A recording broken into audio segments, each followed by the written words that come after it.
My husband begged, "Please, don't come to my brother's wedding." "Why?" I asked. He sighed, "I don't want people to know you're just a hairstylist." He added coldly, "I'll say goodbye." He left in tears. On the wedding day, my ex-husband, his brother, and their relatives wouldn't stop calling. Their celebrity bride had backed out, and they begged me to step in as the replacement. "Please don't come to my brother's wedding." Timothy's voice cracked as he stood in our bedroom doorway, suitcase in hand. "Why?" The scissors I'd been polishing clattered to the floor. "After 3 years of marriage, I thought we'd moved past this." Timothy sighed, his shoulders slumping beneath his expensive suit jacket. "I don't want people to know you're just a hairstylist." The word "just" sliced through me like my sharpest shears through hair. As if my passion, my art, my livelihood was something shameful. "I'll say goodbye," he added coldly, not meeting my eyes. I stood frozen, watching as he walked out our front door, tears streaming down his face. But not for me. For his reputation, for his family's standing, for the embarrassment he felt being married to someone who worked with her hands instead of a spreadsheet. That moment shattered everything I thought I knew about our marriage, about Timothy Brooks, and about the life I'd built trying to fit into his world while holding on to my own. Before we begin, I want to take a moment to thank each of you.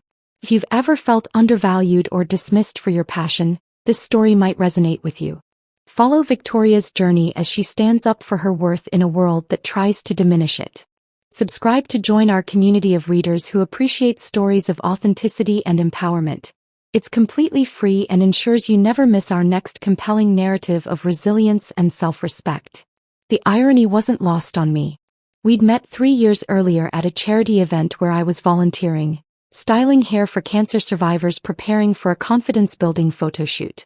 I was arranging my styling station when Timothy approached, his confident stride and warm smile immediately drawing my attention. "That's incredible what you're doing," he said, watching as I transformed a woman's thinning hair into a style that made her beam with newfound confidence. "You're giving them back something they thought they'd lost." I looked up, brush in hand, to find myself staring into the kindest brown eyes I'd ever seen. "Everyone deserves to feel beautiful," I answered simply. We talked for hours after the event ended. Timothy told me about his family's construction business, and I shared stories about my salon in downtown Portland. The small space had been my mother's before she passed, leaving it to me along with her passion for transforming more than just hair, but people's sense of self. "Victoria," he'd said my name like it was something precious, "the way you talk about hair, it's like a sculptor discussing marble or a painter talking about canvas." Our backgrounds couldn't have been more different. Timothy grew up in country clubs and private schools, while I was raised in an apartment above our salon, falling asleep to the hum of hair dryers. Yet that night, those differences seemed insignificant against the connection we felt. Our romance was a whirlwind. Timothy would stop by the salon with coffee, watching with fascination as I worked. He called my hands artist hands, and bragged to his friends about my eye for detail. When he proposed 6 months later, I believed I'd found someone who valued me completely, profession and all.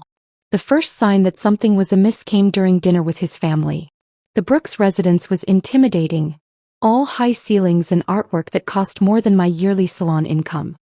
His mother Eleanor sat at the head of the table, pearl necklace gleaming under the chandelier light. "And what is it you do again, Victoria?" she asked, though Timothy had already told her twice. "I own Transformations. It's a hair salon downtown." "Oh. Boss. How quaint. I suppose someone needs to do those sorts of jobs." Timothy squeezed my hand under the table but said nothing to defend me. "Will you be hiring managers soon?" his father asked. "Timothy mentioned you're quite the entrepreneur." I blinked in confusion. "I'm not looking to expand right now. I enjoy working with clients directly. The hands-on creative work is why I love my profession." The table fell silent. Eleanor exchanged a look with her husband that made my stomach knot. Later that night, Timothy suggested that perhaps I should consider being less explicit about cutting hair myself. "People in my family's circle respect business owners, Victoria. Maybe emphasize the ownership part more than the styling part." I dismissed it then as a one-time concession. Little did I know it was the beginning of Timothy's campaign to reshape me into someone his family could showcase at their social gatherings. Despite the warning signs, I married Timothy in a ceremony that cost more than my salon's annual revenue. My co-workers and clients, people who were like family to me, were seated in the back rows, while Timothy's business associates and family friends filled the front of the church.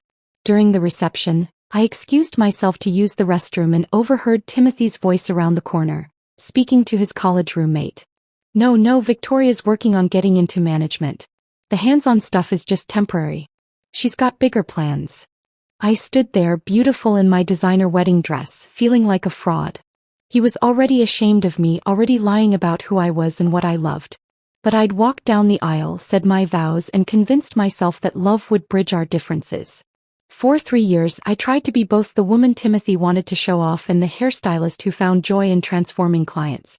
I maintained my salon schedule while attending his business dinners. I wore the right clothes, learned which forks to use, and smiled through conversations about stocks and vacation properties. All while Timothy gradually stopped visiting my salon, stopped introducing me to new acquaintances with pride, stopped seeing me as the woman he'd fallen for at that charity event. Until today. Until, please don't come to my brother's wedding, and you're just a hairstylist, and the sound of our front door closing behind him. I didn't know then that in 3 days my phone would be ringing non-stop. That Timothy, his brother, and their relatives would be begging me to step in when their celebrity bride backed out. That my hands, my just a hairstylist hands, would hold the power to salvage or destroy the event they deemed too important for someone like me to attend. But for now, I sat alone in our house, surrounded by the life we'd built together, realizing it had been constructed on a foundation as fragile as glass. And like a shattered glass slipper, no amount of forcing would make it fit again. The morning after Timothy left, I wandered through our empty house, a colonial revival in the Westmoreland district that his parents had helped us purchase. The neighbors' houses stood equally tall and pristine, occupied by doctors, lawyers, and business executives. People whose professions didn't involve hair clippings on their shoes or styling product residue under their fingernails. I remembered the housewarming party we'd thrown 6 months after moving in. A neighbor, Diane Kensington, champagne flute in hand, had cornered me by the canapes. Timothy mentioned you work downtown. Which firm are you with? Her diamond tennis bracelet caught the light as she gestured. Before I could answer, Timothy appeared at my side, his hand pressing firmly against my lower back. Victoria's in the beauty industry. She's quite talented at management. Not a lie, but not the truth either. I noticed how he'd steered the conversation away from my hands-on work, my actual passion. That night, after everyone left, I confronted him. You made it sound like I sit behind a desk all day. I just simplified, he said, loosening his tie. They wouldn't understand what you do anyway. What's to understand? I'm a hairstylist. I own a salon. I'm proud of that. He sighed, that familiar crease forming between his eyebrows. Victoria, in this neighborhood, people expect a certain trajectory. No one here works with their hands unless it involves a scalpel. I maintained my salon schedule despite our move, despite Timothy's hints that perhaps I could afford to step back now. I refused to give up the thing that made me feel alive. The transformation that occurred when a client sat in my chair feeling one way and stood up feeling completely different. The power of that change was addictive, magical in ways Timothy's world of profit margins and business lunches could never be. 3 months after moving in, I purchased new equipment for the salon, state-of-the-art chairs, better lighting, the ceramic straighteners my staff had been begging for. When Timothy saw the credit card statement, his face tightened. You spent how much? On what? Investments for my business, I replied, chopping vegetables for dinner with practiced precision. The chairs alone will pay for themselves in client comfort and retention. You could have discussed this with me first. Do you discuss every business expense with me? I pointed the knife toward him, not threatening but making a point. The salon is profitable, Timothy. This isn't frivolous spending. It's just. He ran his hand through his perfectly styled hair I'd cut and maintained. We have a certain lifestyle to maintain now. Certain appearances. The word, appearances, became a recurring theme in our marriage. Everything was about how things looked, not how they were. Timothy started working later, attending more business dinners without me. I suspected he'd grown tired of explaining away my profession, of watching me interact with the wives of his colleagues with my unmistakable salon owner mannerisms, noticing their haircuts, sometimes offering advice. Then came the announcement that changed everything. Timothy burst through the front door on a Thursday evening, flushed with excitement. "Michael proposed to Rachel Miller," he announced, tossing his briefcase onto the couch. She said yes. I recognized the name immediately. Rachel Miller was the rising star of a popular legal drama, her face appearing on billboards and magazine covers. I'd admired her hairstyles in several red carpet appearances. "That's wonderful," I said, genuinely happy for Michael, who had always been kinder to me than the rest of Timothy's family. "When's the wedding?" 3 months. They're fast-tracking everything to fit her shooting schedule. His eyes gleamed with an intensity one hadn't seen directed at me in months. "Can you believe it? A Miller marrying into the Brooks family." Mom's ecstatic.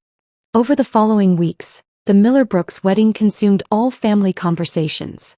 Sunday brunches at Eleanor's became wedding planning sessions, with discussions about press coverage, exclusive magazine deals, and which society photographers to hire. "Rachel's people insist on controlling the narrative," Eleanor said one Sunday, dabbing her lips with a linen napkin. "But the exposure for the family business will be incredible." I sat quietly, wondering when a celebration of love had transformed into a business opportunity. Michael looked uncomfortable too, I noticed. When Rachel called during brunch, he excused himself to take it, returning with a soft smile that reminded me of how Timothy used to look at me. As the wedding drew closer, Timothy's criticisms of my work grew more pointed. No longer veiled suggestions, they became demands. "Can't you at least take a sabbatical?" he asked one night as we lay in bed, backs facing each other. "Just until after the wedding." "Why would I do that?" "Rachel's friends include producers, directors. People who could help us." "Help us what, Timothy?" "I have a career I love. A real career, Victoria." He sat up, voice rising. Something befitting a Brooks. "Not playing with hair all day like a teenager." The silence that followed was deafening. In the darkness, I felt the final thread connecting us snap. "Is that what you think I do?" My voice was deadly calm. "Play. You know what I mean. I transform people. I make them feel confident, beautiful." "What exactly do you do, Timothy? Besides worry about what other people think?" The arguments escalated after that night. Timothy started sleeping in the guest room. When we spoke, it was in clipped, cold sentences about household logistics. The man who had once watched me work with admiration now couldn't look at me without disappointment clouding his eyes. 1 week before Michael's wedding, I received an invitation to style hair for a major fashion magazine spread. I'd been recommended by a client who worked in publishing, an opportunity that could elevate my salon's profile significantly. The shoot coincided with the wedding weekend. I didn't hesitate to accept. When I told Timothy, his face contorted in disbelief. "You're choosing a haircut over my brother's wedding?" "I wasn't aware I had been invited," I replied, the bitterness I'd been swallowing for months finally seeping into my words. What followed was the fight that ended everything. Harsh words thrown like daggers, years of resentment bubbling to the surface. Timothy accused me of embarrassing him, of refusing to evolve beyond my little hobby. I accused him of marrying who he thought I could become rather than who I was. The next morning, I awoke to the sound of suitcases being zipped. Timothy stood in our bedroom doorway, dressed impeccably as always, eyes red-rimmed. "Please don't come to my brother's wedding," he said flatly. "Why?" I asked, though I knew the answer. He sighed, tension visible in every line of his body. "I don't want people to know you're just a hairstylist." The word "just" hung between us, weighted with all the disappointment and shame he'd accumulated over our marriage. "I'll say goodbye," he added coldly, not meeting my eyes. Then he was gone, the door closing quietly behind him, his tears the final punctuation on our failed marriage. Tears not of love lost, but of reputation threatened.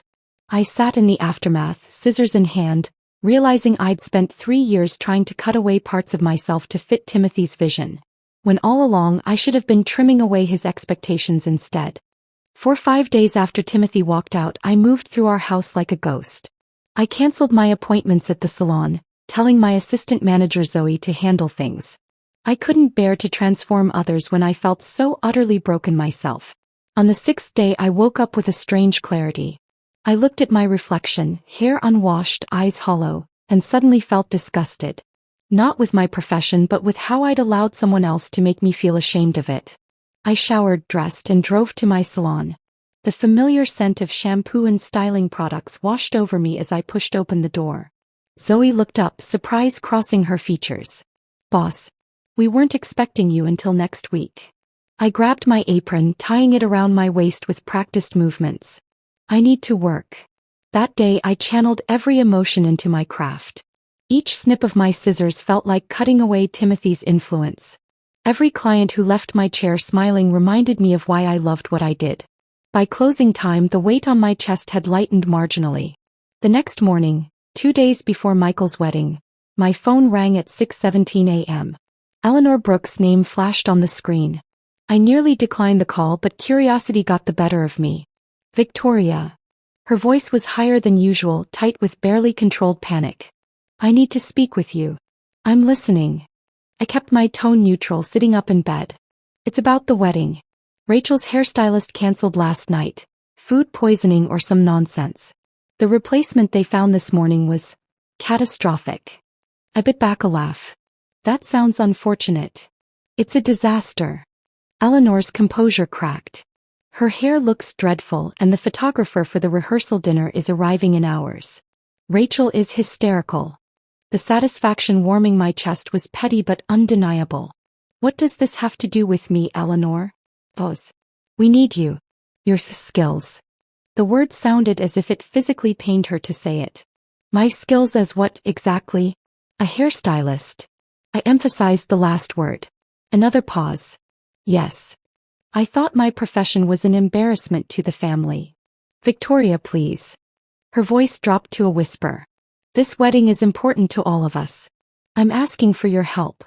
I have a booking for a magazine shoot that day. A career opportunity. The lie slipped out easily. We'll compensate you, of course.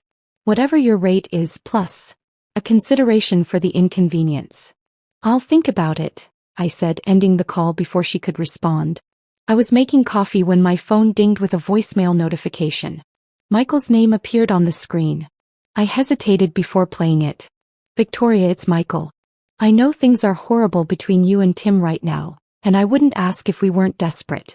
Rachel's threatening to call off the wedding because her hair looks like, her words, a bird's nest that would terrify viewers on national television.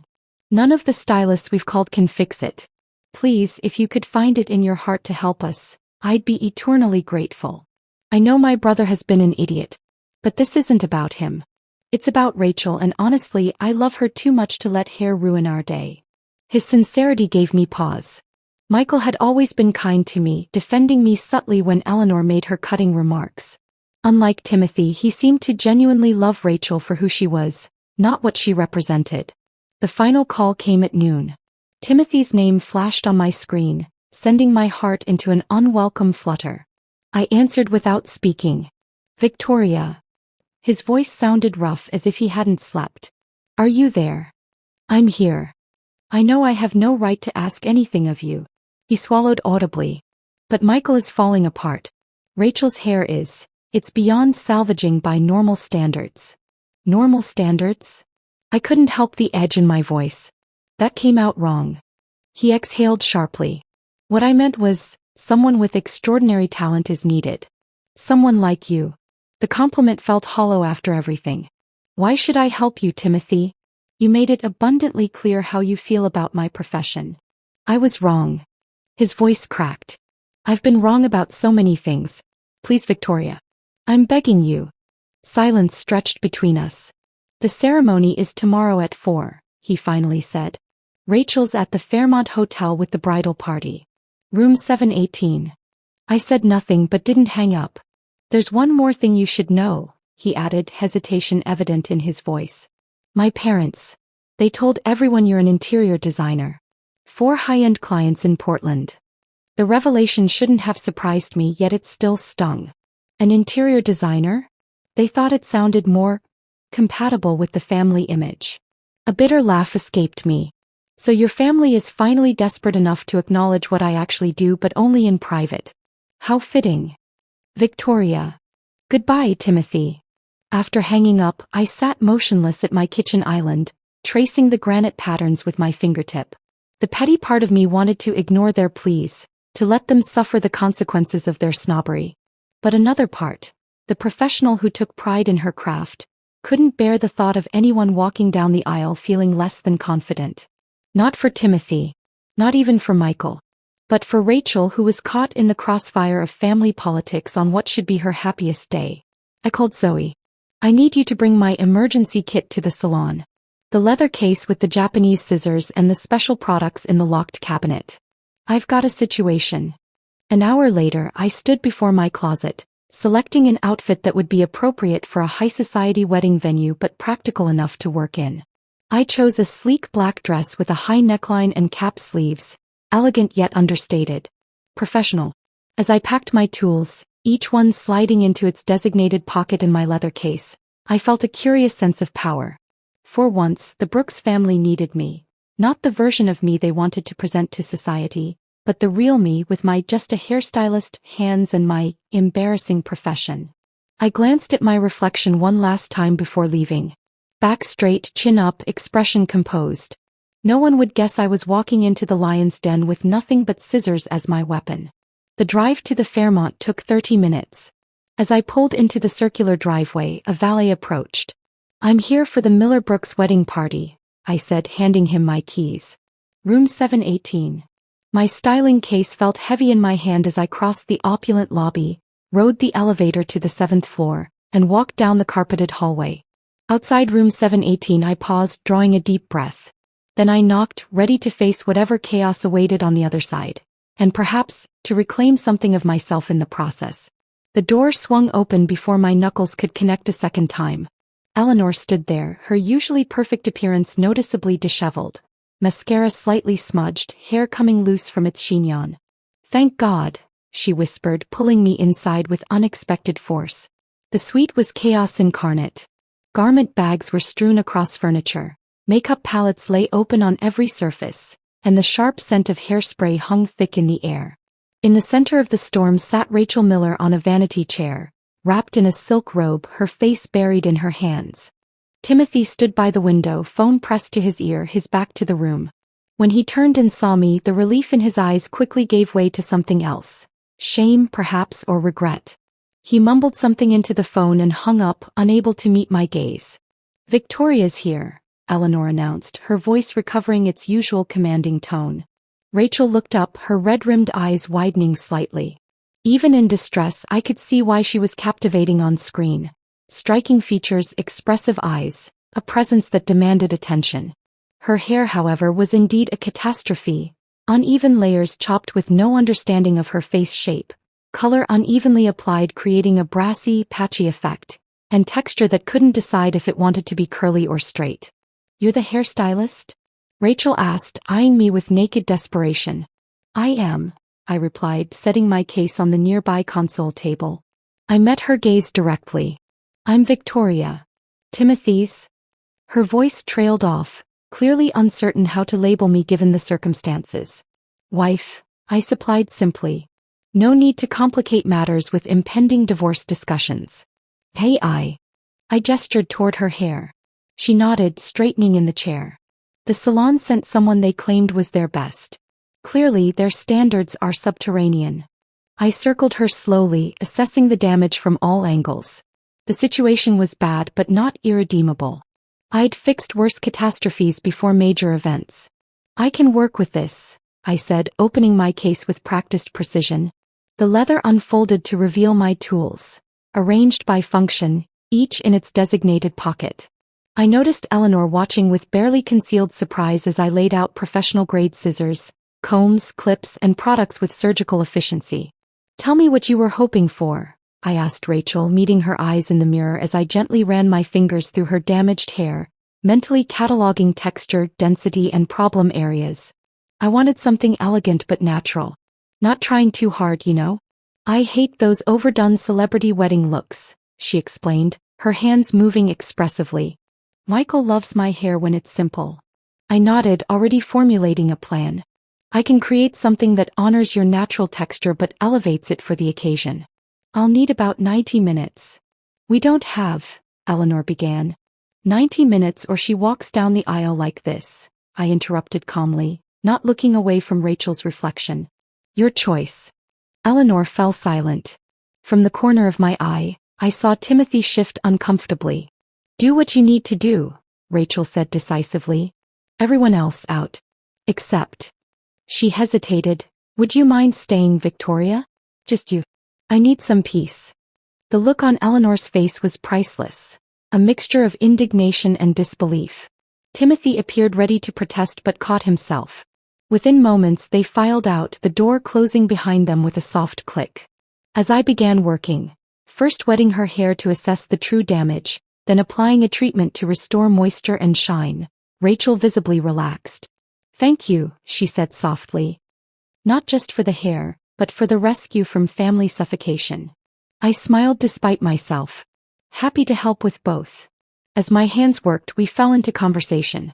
Rachel was surprisingly easy to talk to, unpretentious and forthright in a way that seemed at odds with her celebrity status.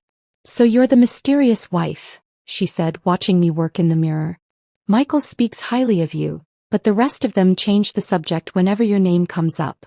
I imagine they do. I sectioned off portions of her hair with clips. What did they tell you I do for a living? Interior design for elite clients, she laughed. Which seemed odd since no one would show me your portfolio when I asked. Because it doesn't exist. I met her eyes in the mirror. I'm a hairstylist. I own a salon downtown. That's my entire career and my passion. And they're ashamed of that?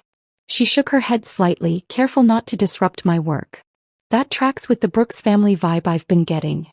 As I continued transforming her hair, cutting strategic layers to create movement, toning to neutralize the brassiness, applying products to enhance her natural wave pattern, Rachel shared her own story. She'd grown up in a Pennsylvania steel town, daughter of a factory worker and a waitress. Her path to acting had been paved with waitressing jobs, rejections, and tiny apartments shared with too many roommates. People see me now and assume I was born into this world, she said. They don't see the decade of struggle before the overnight success. I understood completely. Success that comes too easily isn't appreciated. Exactly. She nodded emphatically. That's what Michael and I connect on. He may come from money, but he's building his architecture firm from scratch, refusing his father's connections. He wants to earn his way. This surprised me. In our few interactions, Michael had seemed different from the rest of the family, but I hadn't realized the extent of his independence. As I put the finishing touches on Rachel's hair, a softly structured updo with loose tendrils framing her face, secure enough to last through the ceremony but natural enough to look effortless, the door opened. Eleanor peeked in, followed by two bridesmaids who gasped audibly. Rachel, we need to. Eleanor's words died as she took in the transformation. Oh my. Rachel stood, turning to examine her hair from different angles. The smile that spread across her face was genuine and joyful. Victoria, it's perfect. Exactly what I wanted. She reached for my hands, squeezing them. Thank you. More people filtered into the suite. The makeup artist, the photographer, the wedding planner, all staring with unconcealed admiration at Rachel's hair. I began packing my tools, satisfied with my work and ready to make a quiet exit. Eleanor approached as I closed my case. I don't know how you did it, but thank you. Her words were genuine, but her expression remained guarded, as if complimenting a hairstylist physically pained her. I merely nodded, snapping my case shut. As I headed for the door, Timothy intercepted me in the hallway. He looked tired, the confident businessman facade cracked to reveal something more vulnerable. Victoria, wait. His hand reached for mine but stopped short. What you did in there was incredible. I've never seen Rachel so happy. I did my job, I replied evenly. The job you're ashamed of. He winced. I was wrong. So wrong. I see that now. His voice dropped lower. Maybe we could talk? After the ceremony? I think we could work things out now that I understand. Understand what, Timothy? My voice remained calm. How valuable your skills are. The connections you could make in these circles. Rachel's friends are all industry people who need someone they can trust with their image. And there was not an apology for dismissing my passion, but a recognition of how it could serve his ambitions now that he saw its value in his world. You still don't get it, I said softly. This isn't about connections or status. It's about respect for what I love doing. I stepped around him, my case in hand, feeling strangely unburdened. In trying to rescue this wedding, I'd somehow rescued myself instead. I slipped into the back row of the church just as the string quartet began playing the processional music. The historic chapel was decorated with tasteful floral arrangements, the afternoon sunlight streaming through stained glass windows casting jewel-toned patterns across the guests' expectant faces. No one noticed me. I was simply another well-dressed attendee, not the woman who had salvaged the day with mere scissors and expertise. The ceremony proceeded with picture-perfect precision. Michael stood tall at the altar, his face transforming with joy when Rachel appeared in the doorway. Her gown was elegant, simple lines that highlighted her natural beauty. And her hair, my creation, caught the light as she moved, the soft tendrils framing her face moving naturally with each step. From my vantage point I could see the Brooks family in the front row. Eleanor dabbed at her eyes with a monogrammed handkerchief, while her husband sat stiffly proud. Timothy was serving as best man, his posture perfect in his tailored suit as he handed over the rings when prompted. Not once during the exchange of vows did I feel regret for helping. Whatever my feelings toward the family, this moment wasn't about them. It was about Rachel and Michael, who squeezed each other's hands as they recited promises that I hoped would prove more durable than mine had been.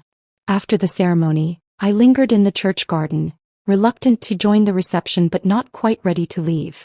The scent of roses and fresh-cut grass filled the air as guests streamed toward the adjacent reception hall. Victoria. Michael's voice came from behind me. He stood there in his wedding suit, looking happy but slightly disheveled, his tie already loosened at the neck. Shouldn't you be taking photos or greeting guests? I asked, surprised to see him alone. They can wait 5 minutes. He approached, hands in his pockets. Rachel told me what you did.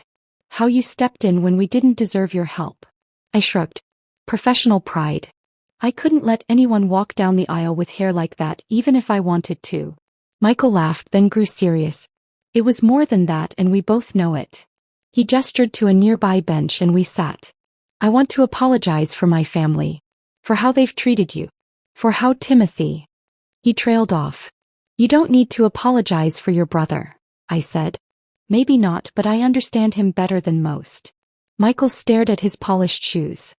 There's something about growing up in the Brooks family that warps your perspective.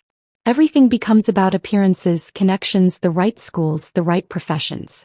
I listened as Michael spoke candidly about the pressure he'd felt growing up, the constant measuring against family expectations, the subtle and not-so-subtle ways their parents had shaped their worldview. It took me leaving, actually moving across the country for college, to realize how toxic it all was, he confessed. Timothy never got that distance. He went straight from our father's approved university to the family business. That doesn't excuse how he treated me, I said quietly. No, it doesn't. Michael met my eyes directly. Nothing excuses that. But I want you to know that not everyone in this family shares those values. Rachel and I certainly don't. As we walked together toward the reception, Michael asked a question that caught me off guard. What are you going to do now? About you and Timothy? I don't know yet, I answered truthfully. But I know I won't shrink myself anymore to fit someone else's idea of success. The reception was in full swing when we entered, a live band playing as couples danced on the polished floor. I found a seat at a table near the edge of the room, content to observe from a distance. Within minutes, however, I was approached by a woman with a sharp bob and impressive jewelry. Excuse me, she said, extending her hand. I'm Diane Wilson, Rachel's manager. I've been admiring her hair all day. It's absolute perfection for the photos. Who did it? Before I could answer, a second woman joined us. The updo is divine. Are you the stylist? Please tell me you work in Los Angeles. Word spread quickly. Over the next hour, I was approached by various guests, actresses, producers, photographers, all inquiring about my services. I handed out the business cards I'd tucked into my clutch, explaining my Portland salon but mentioning I occasionally traveled for special clients. From across the room, I caught Timothy watching these interactions, his expression a mix of surprise and calculation. When he finally approached, champagne flutes in hand, his smile was the one he reserved for business associates he wanted to impress. Seems like you're the hit of the reception, he said, offering me a glass. I accepted the champagne but didn't drink. Just networking with potential clients. I've been thinking, he began, lowering his voice confidentially. About what I said earlier. We really should talk about our situation. Seeing you work today, watching all these industry people respond to your talent. I realize now there's real potential here. Potential. I repeated, the word bitter on my tongue. For both of us, Timothy continued, oblivious to my tone. Your skill, my business connections. We could rethink the salon, maybe expand to cater exclusively to a higher-end clientele. Perhaps rebrand as a hair atelier instead of a salon. His words confirmed everything. Even now he couldn't simply value what I did, he needed to repackage it, elevate it, make it palatable to his social circle. I placed the untouched champagne on a passing server's tray. No thank you, Timothy, I said calmly. I'm not interested in rebranding my passion to make it acceptable to you. I moved away before he could respond, making my way toward the exit. Eleanor intercepted me near the door, a small envelope in her perfectly manicured hands. Victoria, dear, she said, her voice honeyed in a way it had never been before. We cannot thank you enough for your assistance today. The family would like to show our appreciation. She extended the envelope.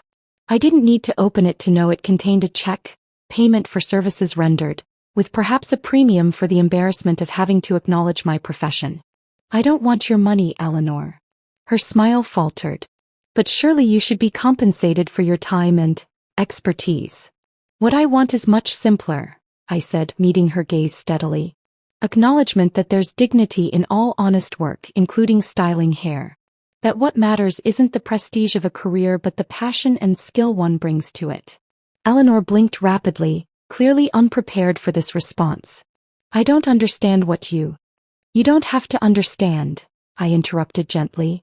Just consider it. For Michael and Rachel's sake, if nothing else. I walked out into the evening air, the weight of 3 years of compromises lifting with each step away from the reception. Tomorrow I would call a lawyer about divorce proceedings. The day after, I'd meet with my salon staff about expanding our editorial work. The magazine shoot that had previously conflicted with the wedding had expressed interest in rescheduling. As I reached my car, my phone chimed with a text message. It was from Rachel. Leaving early? Don't blame you. Thanks again for everything. When you're ready to style for my next premiere, call me directly. No Brooks family interference required. I smiled, tucking the phone away. The path forward wouldn't be easy, but for the first time in years I felt true to myself. I had walked into that hotel with just my skills and my scissors, but I was leaving with something far more valuable. The certainty that I would never again diminish myself to satisfy someone else's expectations. My hands, my talented, capable, artistic hands, gripped the steering wheel as I drove away from the Brooks family and toward a future where I was valued for exactly who I was, not despite it. My husband called me while I was visiting friends. I'm divorcing you and I've sold our business to start over with my new partner. He laughed. I replied calmly, good for you. When I got home, his cocky smile vanished when he saw. I'm divorcing you, he said, his voice dripping with satisfaction. That's funny, I replied, because I've just finished transferring our assets. I hung up the phone, my hands steady despite the adrenaline coursing through my veins. Ryan's laughter still echoed in my ears. That same arrogant chuckle he'd used during business negotiations when he thought he had the upper hand. 15 years of marriage had taught me to recognize the subtle shifts in his voice, the slight tremor that betrayed his nervousness even as he tried to sound confident. Want to see how she dismantles his empire piece by piece? Subscribe now, it's free. Join thousands of readers who know that the sweetest payback comes from playing it smart, not playing it safe. Hit that subscribe button and be part of the next calculated comeback. The irony wasn't lost on me. While he was announcing his grand exit, I was sitting in our corporate lawyer's office, finalizing the documentation that would protect everything we'd built together. Or rather, everything I'd built while he played the charismatic frontman. Are you sure about this, Mrs. Harrison? David, our lawyer, looked at me with concern as he organized the papers spread across his mahogany desk. I've never been more certain of anything, I replied, signing the last document with a flourish. And please call me Sarah. The drive home felt surreal. Memories flooded back. The late nights spent perfecting our business model, the countless spreadsheets I'd prepared while Ryan charmed potential clients. He never knew that I'd kept detailed records of every transaction, every questionable decision, every time he dipped into company funds for his personal expenses. When I pulled into our driveway, his sports car was already there. Showtime. I took a deep breath, grabbed my briefcase, and walked through the front door with measured steps. Ryan was waiting in the living room, sprawled on our Italian leather sofa like a king on his throne. His new partner, Jessica, stood by the window, her red dress a stark contrast against the evening sky. The smile on his face spoke volumes. He thought he had won. "Sarah, darling," he drawled, "I believe we have some matters to discuss." I set my briefcase on the coffee table with deliberate slowness. "Yes, we do. I've already spoken with our lawyers. The divorce papers will be ready tomorrow, and I've found a buyer for the business. Jessica and I—" "That's interesting," I interrupted, pulling out a thick folder. "Because according to these documents, you don't have the authority to sell anything." The cockiness in his expression wavered. "What are you talking about?" "You see, Ryan, while you were busy being the face of Harrison Enterprises, I was quietly becoming its backbone." I spread out the papers, watching his eyes widen as he recognized the legal documents. "As majority shareholder and CEO, I'm afraid any sale would require my approval." Jessica stepped forward, her confident demeanor cracking slightly. "Ryan told me he owned controlling interest." "Ryan has a habit of telling people what they want to hear." I turned to her. "Did he also tell you about the $500,000 he embezzled last year? Or the falsified contracts with overseas suppliers?" The color drained from his face. "You're bluffing." "Am I?" I pulled out another file. "The SEC would be very interested in these transactions. As with the IRS." Jessica's eyes darted between us, her earlier smugness replaced by growing panic. "Ryan, what is she talking about?" "Nothing," he snapped, but his voice had lost its edge. "She's making things up." I smiled, the kind of smile I'd learned from him. All teeth and no warmth. "The board meeting tomorrow morning should be interesting. I've prepared a detailed presentation about the company's financial irregularities." "You wouldn't dare," he hissed. "You'd be destroying everything we built." "No, Ryan. I'm protecting what I built while you were busy planning your exit strategy." I turned to Jessica. "By the way, how much did he promise you from the company sale?" She stepped back, grabbing her purse. "I need to make some calls." As she hurried out, the sound of her heels clicking against the hardwood floors echoed through the sudden silence. Ryan sat there, deflated, the reality of his situation finally sinking in. "I'll leave you to process this," I said, gathering my documents. "Oh, and don't bother coming to the office tomorrow. Your access has been revoked and security has been notified." I walked toward the stairs, pausing at the bottom step. "You know what the funny thing is, Ryan? If you had just asked for a divorce, I would have given you a fair settlement. But you got greedy. You thought you could take everything and leave me with nothing." He looked up, and for a moment, I saw a glimpse of the man I'd married, vulnerable, uncertain. But it was too late for that. "The divorce papers will be ready next week," I continued. "My terms. And don't worry about the business. I'll make sure it thrives. After all, I've been running it all along." As I climbed the stairs to pack my things, I felt lighter than I had in years. Tomorrow would bring its own challenges. Damage control, PR statements, reassuring investors. But for now, I savored the satisfaction of knowing that sometimes, the best revenge isn't about destroying everything. Sometimes it's about finally claiming what was yours all along. I heard the front door slam as Ryan left, and I smiled. He always did have a flair for dramatic exits. But this time I was the one writing the ending. The morning after Ryan's dramatic exit, I was back in my element at the World Cybersecurity Conference in San Francisco. My phone buzzed incessantly with messages from concerned colleagues who'd heard rumors about Harrison Enterprises' impending sale. If only they knew. "Sarah Harrison?" A familiar voice called out as I navigated through the conference hall. It was Marcus Chin, my old colleague from the FBI's cybercrime division. "I wasn't expecting to see you here, given the circumstances." I smiled, adjusting my conference badge. "The circumstances are precisely why I'm here, Marcus. Remember that backdoor tracking system we developed during my consulting days?" His eyes widened with understanding. "You didn't. Let's just say I never completely retired from cybersecurity." I pulled out my laptop, opening a program I'd been refining for years. While Ryan was busy playing CO, I kept our digital infrastructure under careful surveillance. The screen filled with data streams, every email, every transaction, Every deleted file from the past 5 years. Marcus whistled low as he saw the depth of information. He never questioned why our systems were so secure, I continued, typing rapidly. Too busy crafting his exit strategy with Jessica to notice the digital breadcrumbs they were leaving behind. The evidence was damning. Encrypted emails between Ryan and Jessica dating back 18 months. Transfer requests to offshore accounts. Doctored financial statements prepared for potential buyers. But the real gem was Jessica's background. A history of corporate espionage that Ryan had conveniently overlooked. Your husband really knows how to pick them, Marcus commented, scanning Jessica's file. She's been involved in 3 corporate takeovers in the last 5 years. Always the same pattern. Get close to the CEO, orchestrate a quick sale, disappear with the assets. I leaned back, feeling a grim satisfaction. Except this time she picked the wrong company. Over the next few hours, I methodically prepared data packages for key stakeholders. The board members received detailed reports of Ryan's financial manipulations. Our major clients got notifications about attempted unauthorized transfers. The SEC received an anonymous tip about suspicious trading patterns. By evening, my phone was ringing non-stop. Ryan's carefully constructed house of cards was collapsing. His new ventures investors were pulling out, spooked by the sudden flood of red flags in their due diligence reports. Jessica had vanished, probably on to her next target, leaving Ryan to face the music alone. Mrs. Harrison?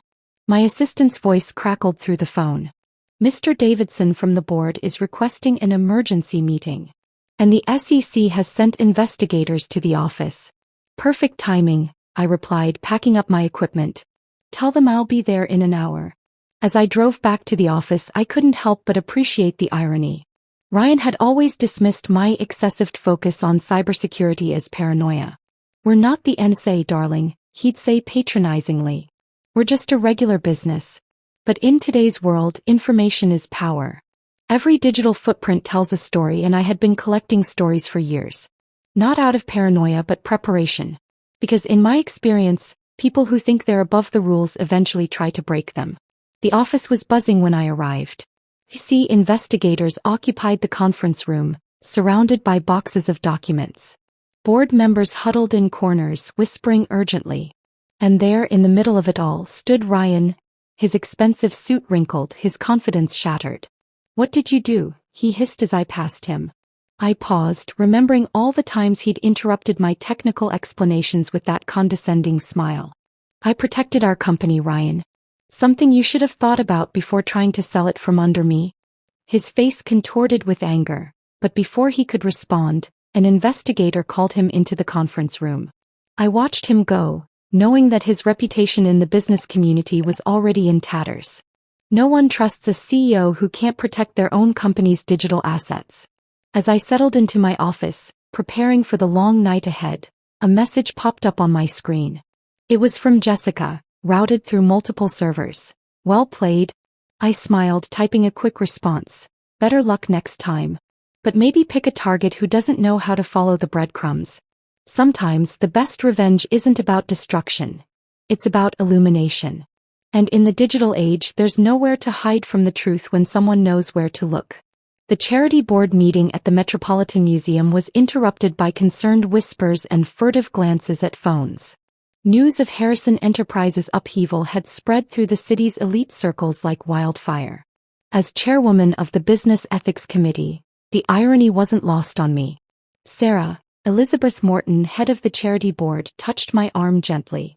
Perhaps we should reschedule in light of recent events? I shook my head, straightening the papers before me. On the contrary, Elizabeth. This is exactly where I need to be. I pulled out a leather-bound portfolio. One I'd been compiling for 3 years. In fact, I have something the board should see. The portfolio contained more than just company records. It held a meticulously documented history of every questionable deal, every manipulated contract, every client meeting that was actually a rendezvous with Jessica. But more importantly, it contained evidence of something far more sinister. A pattern of systematic financial manipulation that stretched across multiple companies. These documents, I began, addressing the stunned board members, show a connection between Ryan's activities and several failed corporate takeovers in the past 5 years. each following the same pattern: rapid acquisition, asset stripping, and abandonment. The room fell silent as I laid out the evidence. Years of careful observation, detailed notes, and strategic relationships with industry contacts had painted a clear picture. Ryan and Jessica weren't just planning to sell our company. They were part of a larger scheme to destroy it from within. My phone buzzed. A message from Marcus at the FBI's Cybercrime Division. International alerts are active. Their accounts are being monitored. Perfect timing. Ladies and gentlemen, I continued, I've already shared this information with the relevant authorities. But I wanted this board to understand why Harrison Enterprises will be undergoing some significant changes in the coming weeks. As if on cue, my assistant texted. Interpol just flagged suspicious transactions from Mr. Harrison's private account to a bank in the Cayman Islands. The pieces were falling into pieces like a perfectly orchestrated symphony. While Ryan had been plotting his grand escape, I had been building a network of allies, regulatory officials, industry leaders, and financial investigators who had been watching and waiting for exactly this kind of operation. Sarah, Elizabeth looked concerned. How long have you known about this? Long enough to ensure that when the truth came out, it would be undeniable. I closed the portfolio. Ryan always underestimated the power of patience. He thought business was about quick wins and faster exits. But some of us play the long game. By evening, the news had broken internationally. Headlines screamed about potential money laundering connections, and financial watchdogs across 3 continents were investigating the web of shell companies Ryan had created. His new venture, barely launched, was already toxic to investors. Back at the office, I found Ryan waiting in my parking spot, his expensive suit replaced by casual wear that couldn't hide his desperation. You've destroyed everything, he spat. Years of work, all our connections. No, Ryan, I interrupted calmly. I've protected everything. The company, our employees, our legitimate clients. The only thing I've destroyed is your ability to do this to someone else. His face contorted. Jessica was right. We should have moved faster, taken control before. Before what?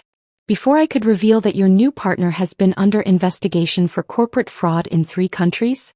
Or before your offshore accounts were frozen? The color drained from his face. What did you say about the accounts? I checked my watch. Oh, that should be happening right about now. Interpol doesn't mess around with international financial crimes. As if to confirm my words, his phone began ringing. From his expression, I knew it wasn't good news. He answered, walking away quickly, his free hand running through his hair in that nervous gesture I knew so well. I watched him go, feeling not triumph but a kind of sad satisfaction. The long game wasn't about revenge. It was about justice. About ensuring that patterns of destruction couldn't continue unchecked. My phone buzzed again. SEC wants to meet tomorrow. They're impressed with the documentation. I smiled, heading into the building. Tomorrow would bring new challenges, but for now I had a company to rebuild and a legacy to protect. After all, the longest game of all is the one where everybody wins. Except those who tried to cheat the system. The next morning found me in Zurich. The crisp Swiss air a stark contrast to the heated chaos back home. While Ryan was dealing with Interpol, I had a different meeting. One that would unravel the last threads of his carefully woven deception. Hans Weber, my contact at the International Financial Commission, greeted me with characteristic Swiss precision. Mrs. Harrison, your timing is impeccable. The accounts you flagged have shown significant activity in the past 24 hours. I spread my laptop open on his immaculate desk, pulling up the forensic accounting software I'd developed during my years of quiet observation. They're panicking, Hans. Watch this. Together we traced the digital breadcrumbs through a maze of shell companies. Ryan had been clever but not clever enough. His fatal flaw was assuming that no one would look beyond the surface, that no one would connect the dots between seemingly unrelated transactions. Here, I pointed to a cluster of transfers. Every third Friday, exactly 2.3% of our company's gross profits would vanish into what looked like operational costs. But follow the money. Hans leaned forward, adjusting his wire-rimmed glasses. It goes through 7 different entities before landing in. Ah, very clever. A series of cryptocurrency wallets. And from there, I continued typing rapidly into these offshore accounts. Each registered to companies that don't technically exist. The screen filled with transaction records. a digital map of betrayal that stretched across continents. Ryan hadn't just been planning to sell our company. He'd been systematically draining it for years, building a secret fortune that he thought no one would ever find. My phone buzzed. A message from Marcus at the FBI. Global asset freeze initiated. All identified accounts locked. I allowed myself a small smile. Now Hans, watch what happens when we trigger the regulatory alerts. With a few keystrokes, I sent the compiled evidence to financial authorities in 12 countries simultaneously. The reaction was immediate. Warning flags popped up across the banking network as algorithms detected the patterns we'd uncovered. Mrs. Harrison, Hans said slowly, this is comprehensive. You've been planning this for quite some time. Since the day I noticed the first discrepancy, I admitted. Ryan thought his background in traditional banking made him untraceable. He never understood that in today's world, every digital transaction leaves a fingerprint. My phone rang. It was Jessica of all people. I put it on speaker. You knew, she said without preamble. You knew all along about the accounts in Geneva, and Malta, and Singapore, and those clever little trusts in the Caymans. Kept my voice level. Tell Ryan his crypto wallets aren't as anonymous as he thought. She laughed, a hollow sound. He can't tell me anything right now. He's in a meeting with federal investigators. How unfortunate. I glanced at Hans, who was already making notes. You might want to schedule a similar meeting. Your trading patterns over the last 18 months have raised some interesting questions. The line went dead. Hans raised an eyebrow. She'll run. Let her, I replied, closing my laptop. Every account she touches, every transaction she makes, will only strengthen our case. By evening, the financial world was buzzing with the news. Headlines screamed about hidden assets and international investigations. Ryan's carefully constructed network of shell companies was collapsing like dominoes, each failure exposing more connections, more deceptions. Back in my hotel room, I received an encrypted message from our company's board. Emergency meeting tomorrow. Full audit approved. New security protocols in place. I poured myself a glass of Swiss wine, watching the lights of Zurich twinkle below. Ryan had always mocked my attention to detail, my insistence on understanding every aspect of our financial operations. You're wasting your time, he'd say. That's what we have accountants for. But forensic accounting isn't just about numbers. It's about patterns, about understanding the story that money tells when it moves in the shadows. And now those patterns had become his undoing. My phone lit up with one final message for the night, from Hans. Authorities have locked down all identified assets. Total amount frozen. 47.3 million euros. I smiled, raising my glass to the city lights. Sometimes the best revenge isn't about destroying someone's future. Sometimes, it's about recovering what they thought they'd already stolen from the past. Tomorrow would bring more challenges, more unraveling of financial webs. But for now, I savored the knowledge that in the world of hidden assets, nothing stays buried forever. Especially when someone knows exactly where to dig. The morning sun was just breaking over Zurich's skyline when my phone erupted with urgent messages. Our biggest client, Maxwell Industries, was calling an emergency meeting. Perfect timing. I was already on my way to the airport. Sarah, have you seen the news? Maxwell's CEO Victoria Chin greeted me as I walked into their Manhattan headquarters 6 hours later. The jet lag was worth it just to see her expression. About Ryan's frozen assets? Or about Jessica's disappearance? I settled into the conference room chair, noting the presence of several other major clients around the table. This wasn't just a meeting, it was a statement. Victoria's lips curved into a knowing smile. About the fact that Harrison Enterprises was never actually for sale. Despite what certain parties have been claiming.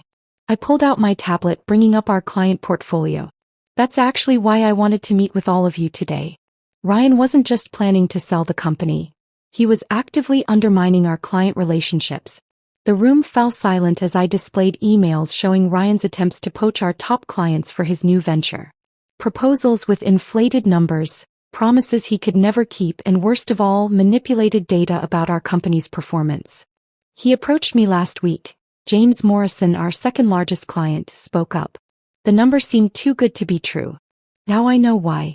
Because they were fabricated, I confirmed, swiping to the next screen. But here are our actual performance metrics for the past 5 years. Notice the difference. Victoria leaned forward, eyes sharp. Your real numbers are actually better than what he was showing. Ryan always believed in underselling and over-delivering to himself. I couldn't keep the edge from my voice. He was planning to take our client list to his new venture, promising impossible returns based on manipulated data. The meeting continued for hours as we went through every contract, every project, every deliverable. By the end, not only had we retained our entire client base, but several had committed to expanding their contracts. Sarah, Victoria pulled me aside as the others filed out. We never trusted Ryan. We trusted you. The company's success? That was all you. My phone buzzed. Another message from the authorities. Mr. Harrison spotted attempting to access frozen accounts in Singapore. Local authorities notified. I smiled grimly. Would you believe me if I said I knew this day would come? That's why every client contract had a secret clause. One that Ryan never bothered to read. Victoria's eyes widened. The loyalty provision? In the event of any attempted unauthorized transfer of client relationships, all contracts automatically renew with the original company leadership. I gathered my papers. Ryan thought he was stealing our client list. He didn't realize our clients had already chosen their side. Back at the office, the exodus had begun. Ryan's supporters, the few who remained, were clearing out their desks. The ones who stayed were the ones who'd known all along who really ran things. My assistant handed me a note. Mr. Harrison tried to access the client database. All attempts blocked. I walked through the office, stopping at each department, reassuring teams and outlining our path forward. The fear in their eyes was replaced by determination. This wasn't just a company, it was a community he'd tried to destroy. Mrs. Harrison? A young analyst caught up with me. The clients are asking about the innovation pipeline you mentioned. They want to know if we're still on track. I smiled, remembering all the projects Ryan had dismissed as unnecessary expenses. Tell them phase 1 launches next week. Right on schedule. As the day wound down, I received one final message, from Jessica, routed through an anonymous server. You never needed him, did you? No, I typed back. But he needed our clients. Good luck finding new ones with your reputation. Looking out over the city skyline from my office, I felt a weight lift. The client list hadn't just been names in a database. It was a network of relationships built on trust, competence, and genuine value. Something Ryan never understood. Tomorrow would bring new challenges, new opportunities, and new growth. But for now, I savored the knowledge that in business as in life, loyalty can't be bought or stolen. It has to be earned, one relationship at a time. And that was something Ryan could never take away. As the city lights began to twinkle in the evening sky, I found myself back in the company's legal archives, a place Ryan had mockingly called my second home. If only he'd known how right he was. The call from the forensic auditors came just as I was pulling out the last 5 years of quarterly reports. Mrs. Harrison, we found something concerning in the 2023 filings. Let me guess, I said, spreading documents across the archive room's massive oak table. The discrepancies start on page 47 of each report? There was a pause on the line. How did you? Because that's where Ryan always got sloppy. I pulled out my own set of records. The real ones, meticulously maintained and notarized. He never thought anyone would read that far into the financial statements. The beauty of paper trails is their permanence. While Ryan had been busy manipulating digital records, I'd been quietly documenting everything the old-fashioned way. Every falsified report had its genuine counterpart, every doctored tax form its authentic twin. My phone lit up with a message from our tax attorney. IRS Special Investigation Unit wants to meet tomorrow. They're particularly interested in the offshore consulting fees. I smiled, remembering Ryan's creative accounting. He'd called them strategic international partnerships, shell companies that existed only on paper, billing millions for services never rendered. Send me everything you've found, the auditor was saying. The SEC is particularly interested in the pattern of tax evasion, I finished. Combined with systematic falsification of corporate records. I'm sending you files now that show exactly how he did it. The evidence was damning. Years of fraudulent tax returns, fabricated business expenses, and hidden income streams, all documented in perfect detail. Ryan had been so focused on covering his digital tracks that he'd forgotten about the paper ones. My assistant knocked on the archive door. "Mrs. Harrison? The regulatory compliance team is here." And Mr. Harrison's lawyer called. "Let me guess, they want to negotiate?" She nodded. "They're offering to withdraw all claims to the company in exchange for—" "No deals," I interrupted, pulling out another stack of documents. "Send these to the SEC immediately. Priority courier." These weren't just any papers. They were the smoking gun. Every fraudulent transaction had left a trace. Every false statement a contradiction. Ryan's new partner's criminal history was there too, buried in regulatory filings from 3 different countries. My phone buzzed again. "Marcus from the FBI. Your documentation is extraordinary. How long have you been keeping these records?" "Since the day he first adjusted our quarterly earnings," I replied. "Some people keep diary entries. I keep paper trails." The next morning, the headlines were brutal. Harrison Enterprises CEO faces federal investigation. Tax fraud scheme exposed. Corporate records reveal years of deception. Ryan's lawyer was waiting in my office, looking considerably less confident than usual. "Mrs. Harrison, my client is willing to—" I held up my hand, sliding a thick folder across the desk. "These are the original documents showing systematic tax evasion over the past 5 years. The authorities already have copies." His face paled as he flipped through the pages. "This would mean federal charges?" "Yes. But that's not my concern anymore." I stood, gathering my things for the SEC meeting. "Your client made his choices. Now he can face the consequences." As I left for the federal building, my phone lit up one last time. A message from Jessica, probably from somewhere beyond extradition. I should have checked the paper records. "Yes," I typed back. "You should have." The SEC investigators were thorough, professional, and clearly impressed by the documentation I'd maintained. Every question they asked, I had the paper to back up my answers. Every allegation they raised, I had the evidence to support. By evening, the wheels of justice were turning at full speed. Ryan's assets were frozen, his passport flagged, his empire crumbling under the weight of his own deceptions. Back in the archive room, I ran my hand over the rows of filed documents. Ryan had always laughed at my insistence on keeping paper records in a digital age. "Nobody does that anymore," he'd say. But paper doesn't lie. It doesn't crash, doesn't get hacked, doesn't disappear with a click. And most importantly, it tells stories of greed, of deception, and ultimately of justice. Tomorrow would bring more investigations, more revelations, more consequences.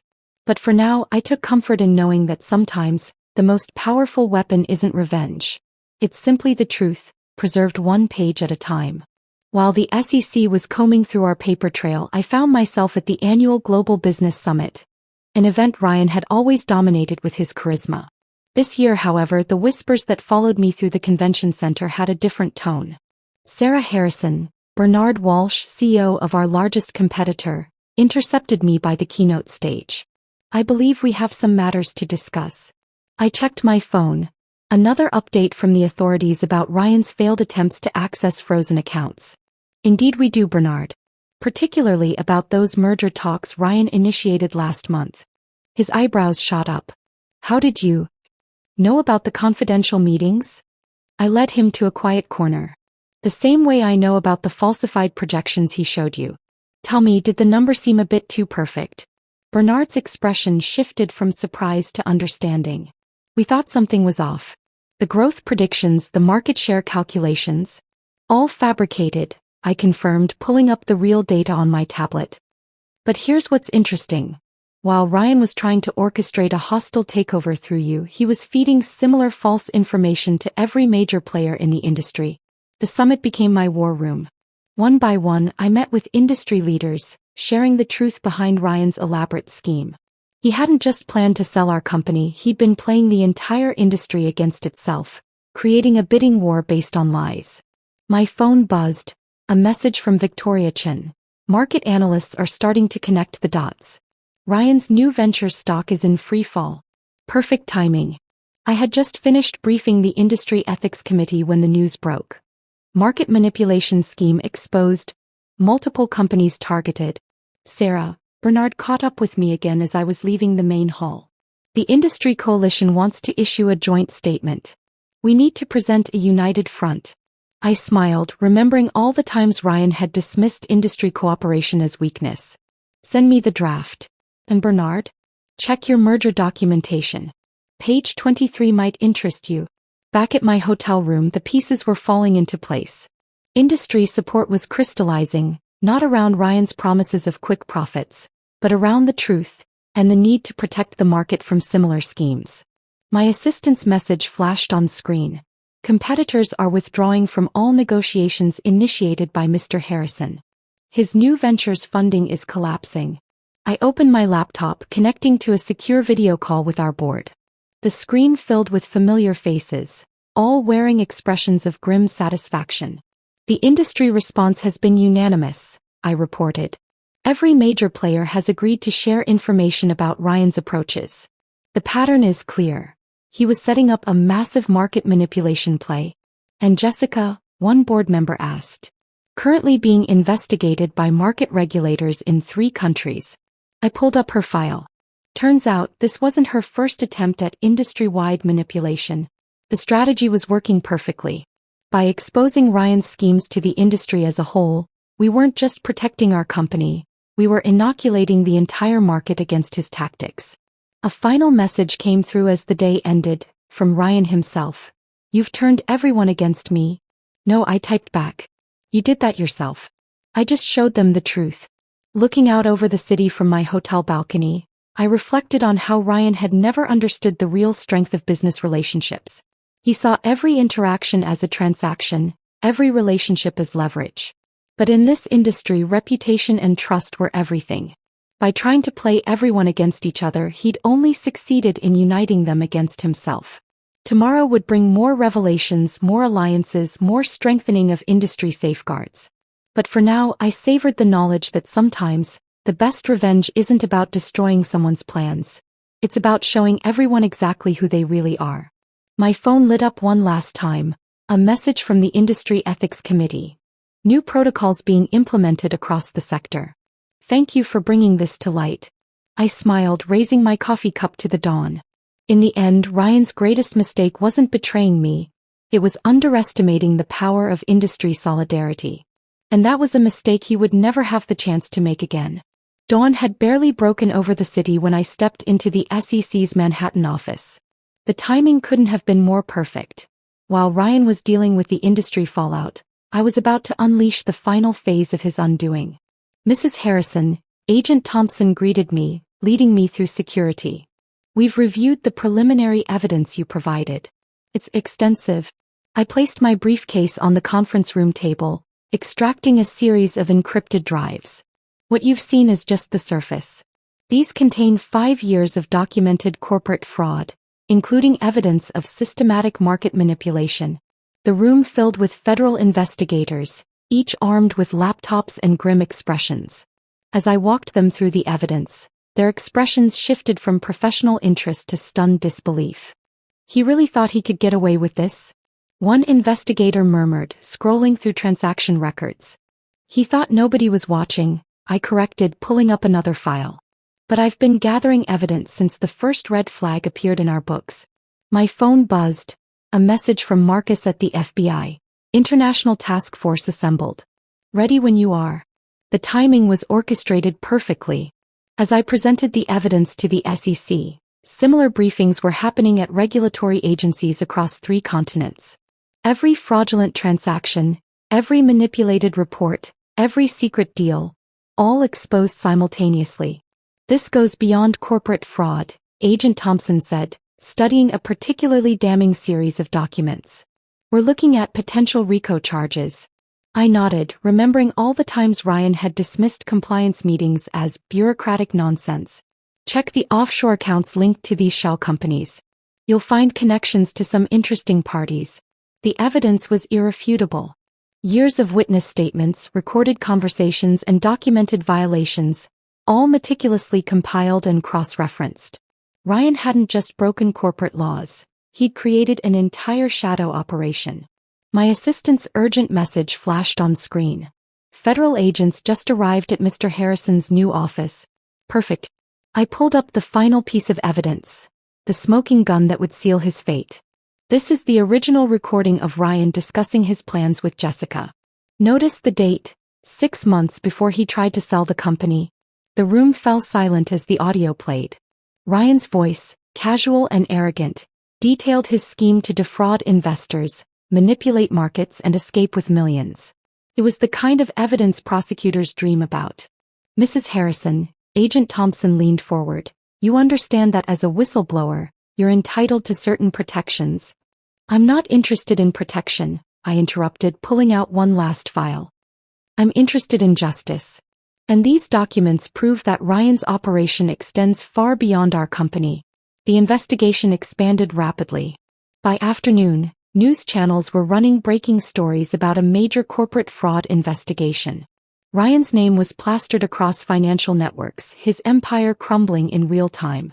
A message from Victoria Chen lit up my phone. Just saw the news. The entire business community is in shock. I smiled grimly, watching federal agents exit the building with boxes of evidence. The shock's only beginning. Wait until they see what's in those records. Back at the office, the mood was tense but determined. Employees gathered in groups, watching the news unfold. They'd known something was wrong, but the scale of Ryan's deception was still staggering. My final task of the day was a video call with the federal prosecutor. The case is solid, she assured me. Multiple charges, multiple jurisdictions. He's not walking away from this. As night fell over the city, I received one last message, from Jessica, probably from some non-extradition country. You were recording everything, weren't you? Not everything, I replied. Just the important parts. Like the day you both planned to destroy everything we built. Looking out over the cityscape, I thought about all the nights I'd spent gathering evidence, building my case, waiting for the right moment. Ryan had always said I was too cautious, too focused on details. But sometimes the details are what matter most. Sometimes the truth just needs a voice willing to speak it. Tomorrow would bring indictments, arrests, and the beginning of a long legal process. But for now, I took satisfaction in knowing that justice doesn't always require revenge. Sometimes, it just requires courage and patience. And a willingness to stand up and blow the whistle. The morning after the federal investigation went public, I found myself at the Silicon Valley Tech Summit, surrounded by the digital elite. While Ryan was being processed by authorities, I was about to reveal the true extent of our company's technological capabilities. The ones he'd always dismissed as unnecessary expenses. Mrs. Harrison called out Aiden Zhang, CEO of Asia's largest tech conglomerate. Your blockchain analysis of the cryptocurrency transfers was brilliant. How long have you been developing that technology? I smiled, pulling up our proprietary software on my tablet. Remember that cybersecurity initiative Ryan tried to shut down 3 years ago?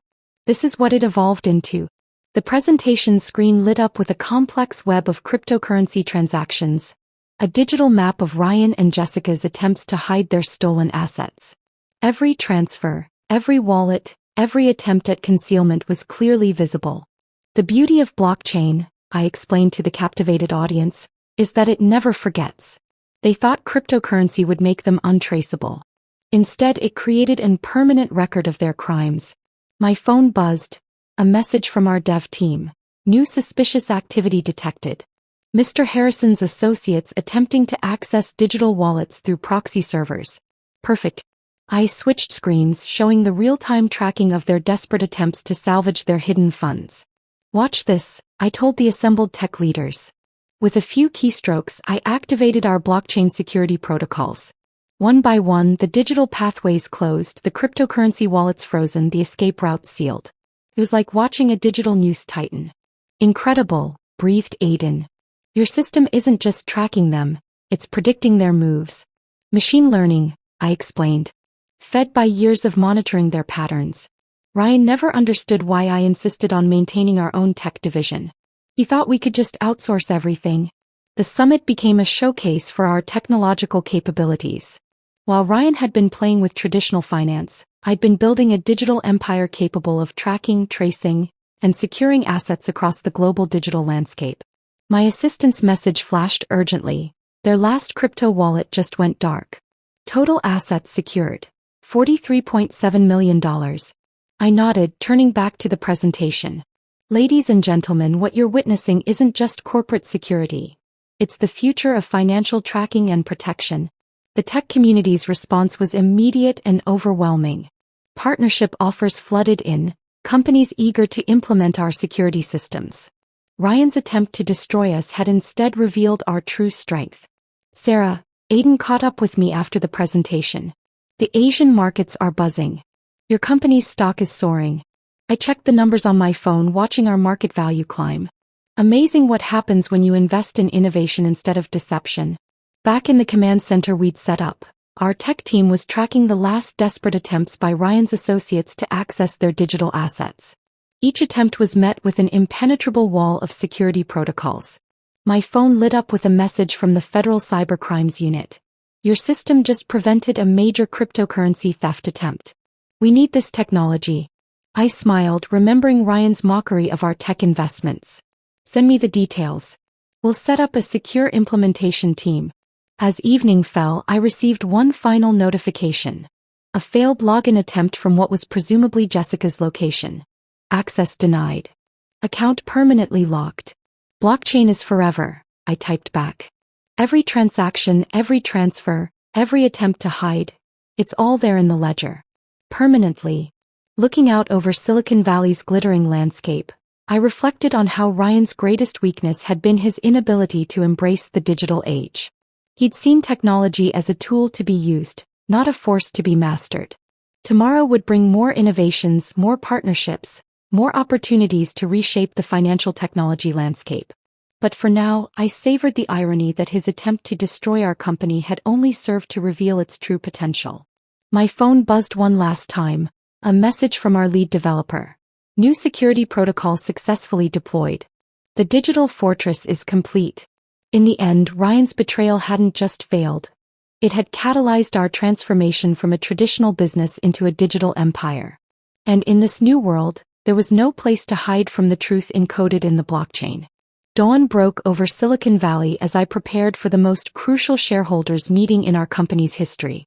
The boardroom, with its floor-to-ceiling windows overlooking the city, was already filling with tense executives and anxious board members. All shareholders have been notified of the emergency meeting, my assistant whispered, handing me the final presentation documents. And the voting proxies are confirmed. I nodded, watching the last few board members file in. Ryan's allies were easy to spot. They clustered together, throwing nervous glances my way. They'd backed the wrong horse and they knew it. Before we begin, I announced, standing at the head of the massive oak table, I want to share some documentation that's just been verified by our corporate governance team. The screen behind me lit up with a complex web of ownership structures, voting rights and shareholder agreements. Years of careful planning laid bare for all to see. As you can see, I continued, the recent attempts to sell this company were not just unauthorized. They were impossible. The controlling interest has always been secured through a complex series of holding companies. The room erupted in murmurs as board members realized the implications. Ryan's supporters shifted uncomfortably in their leather chairs. My phone buzzed. A message from our legal team. SEC has approved the governance restructuring proposal. Green light to proceed. Furthermore, I pressed on, the board's voting structure, which Mr. Harrison attempted to manipulate, has been declared invalid by regulatory authorities. The true voting rights distribution is as follows. The next slide caused several gasps. Through years of careful stock purchases and strategic agreements, I had quietly assembled a controlling block of shares that Ryan had never noticed. Mrs. Harrison, one of Ryan's allies, spoke up, his voice shaking slightly. This changes the entire power structure of the company. No, I corrected him. It reveals the true power structure that has always existed. One that Mr. Harrison chose to ignore. The voting began immediately. One by one, Ryan's supporters were removed from their positions, replaced by executives who understood our true vision for the company's future. My assistant's message flashed urgently. Mr. Harrison's proxy just tried to submit an emergency motion. Blocked by legal. Perfect timing. I pulled up the next presentation slide. Our new corporate structure, already approved by regulatory authorities and major shareholders. Ladies and gentlemen, I addressed the transformed board. Welcome to the future of Harrison Enterprises. Or should I say, I paused as the new company logo appeared on screen, Phoenix Innovation Group. The rebranding wasn't just cosmetic. It represented a complete restructuring of our business model, focusing on the technological innovations Ryan had dismissed and the ethical practices he'd ignored. The funding is already secured, I continued, displaying the commitment letters from major investors. Our market position has never been stronger. As the meeting progressed, the remaining traces of Ryan's influence were systematically erased. New committees were formed, new policies enacted, new directions set. My phone lit up with a final message, from Victoria Chin. Stock market's response is overwhelming. Your company's value just doubled. Looking around the boardroom, I saw the same realization dawn on every face. This hadn't just been about stopping Ryan's scheme. It had been about revealing the company's true potential. One last item, I announced, pulling up the final slide. Our first major initiative under the new structure. A global innovation fund focused on ethical technology development. The vote was unanimous. Even Ryan's former allies could see which way the wind was blowing. As the meeting concluded, I received one last notification, from Jessica, still hiding somewhere. You didn't just outplay us. You rewrote the entire game. No, I typed back. I just showed everyone the truth about who really built this company. Standing at the boardroom windows, watching the sun set over the city, I reflected on how Ryan's betrayal had ultimately freed us from the limitations of his vision. Tomorrow would bring new challenges, new opportunities, and new heights to reach. But for now, I savored the knowledge that sometimes the best revenge isn't about destroying what someone tried to steal. It's about building something even greater from the ashes of their betrayal. My phone buzzed one final time, the closing stock price. Phoenix Innovation Group was soaring, carrying us all toward a future that Ryan could never have imagined. And I was finally, truly in control. On my daughter's wedding day, I covered the costs, picked out the best vineyard, and even arranged the catering. But when I looked at the head table, the seat next to her was reserved for my ex-husband and his new girlfriend.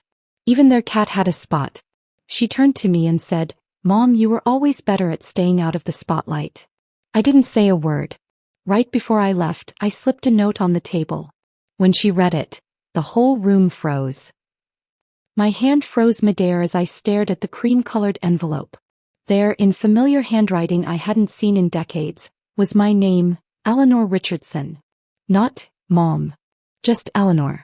The wedding invitation felt heavier than paper should, weighted with 30 years of silence and pain. My daughter Emma, my only child, was getting married, and somehow I'd made the guest list, though barely. I sank into my kitchen chair, coffee forgotten, as my fingers traced the elegant script announcing the union of Emma Richardson and James Brennan. The venue was Willow Creek Vineyard, the date just 8 weeks away. No personal note accompanied it, no explanation for breaking 30 years of complete estrangement. Just a formal invitation, as if I were a distant acquaintance she felt obligated to include. The irony wasn't lost on me. 3 months earlier, I'd sat in Dr. Mitchell's office as he delivered news that changed everything. Stage 4 pancreatic cancer with a prognosis of 6 months, maybe less. "We can try aggressive treatment," he'd said, but his eyes told me what his words couldn't. I'd made peace with dying alone, arranging my affairs and preparing for a quiet end. Then Emma's invitation appeared, like a cruelly timed miracle, or perhaps a final chance. Richard, my ex-husband, had methodically erased me from our daughter's life after our divorce. When Emma was 16, he convinced her I'd abandoned them both, that I didn't want the burden of motherhood. The truth, that Richard had cheated repeatedly, that he'd wanted me to terminate my pregnancy with Emma, that our divorce came after I discovered his affair with his secretary, never reached her ears. He had money, influence, and a charming smile that concealed his lies. I had nothing but my word against his, and somehow that was never enough. I stared at my reflection in the hallway mirror, wondering if Emma would even recognize me now. My once auburn hair had faded to a soft gray, and lines mapped my face like roads on a well-traveled map. Cancer had already begun its quiet work, leaving me thinner, my skin slightly yellowed. I picked up the phone and dialed the RSVP number, half expecting to reach a wedding planner. Instead, Emma answered. "Hello." Her voice, mature now but still unmistakably hers, sent a shock through my system. "Emma? It's your mother." The word felt foreign on my tongue after so long. The silence stretched between us, a gulf 30 years wide. "I see you got the invitation," she finally said, her tone carefully neutral. I gripped the phone tighter. "Yes. I'd love to come." Another pause. "Good. Actually, I was hoping to meet with you. There are some details about the wedding we should discuss." The coffee shop where we agreed to meet was neutral territory, filled with college students and young professionals. I arrived 20 minutes early, claiming a corner table with 2 comfortable chairs. My heart pounded as I watched the door, scanning each face that entered. When she finally appeared, I almost didn't recognize her. At 46, Emma had Richard's height and my eyes, her dark hair cut in a stylish bob. She moved with confidence I'd never possessed. "Eleanor," she said with a nod, sitting across from me. Not mom or even mother. "Eleanor." I swallowed the hurt. "Emma. You look beautiful." She avoided my eyes, focusing instead on ordering a latte she would barely touch.